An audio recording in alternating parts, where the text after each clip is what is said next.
sekali saya ucapkan ribuan terima kasih lah kepada tuan rumah kerana sudi menerima kehadiran kami lah. Jadi sebenarnya ialah macam Tuan Haji beritahu datang sini dan boleh kita nak direct terus je. Iyalah. Supaya apa cakap cepat balik. Jadi kami datang sebenarnya ada usaha lah untuk membina untuk apa cakap menyunting bunga di taman lah.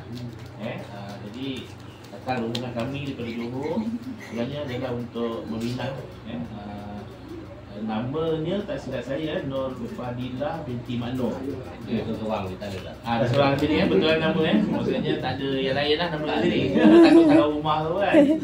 Okey, bersama dengan saya punya anak saudara lah, saudara saya iaitu namanya Muhammad Ali Fitri bin Hasan.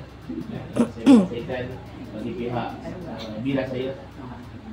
Jadi itu tujuan kami. Jadi mungkin hari ini kita boleh bincang tentang macam apa tarikh bila tarikh untuk langsungnya apa cakap majlis kan, sebab sebelum ni mungkin dah ada perbincangan sebelum ni kan tadi kan. Jadi berapa jumlah hantaran semua mungkin dah ditetapkan. Jadi saya jadi silsilah pada tuan ni lah untuk mungkin apa yang lanjutnya mungkin kita nak letakkan tarikh ke saya sambung yang sekarang tu kan kita bincangkan kita berimulah kita buat itu lah tu yang semua betul kita berimulah seadanya okey alhamdulillah alhamdulillah. Kemudian tentang tarikh tu tentang tarikh tu apa nama belum sudah bincang betul. Hari itu kan 20 Disember.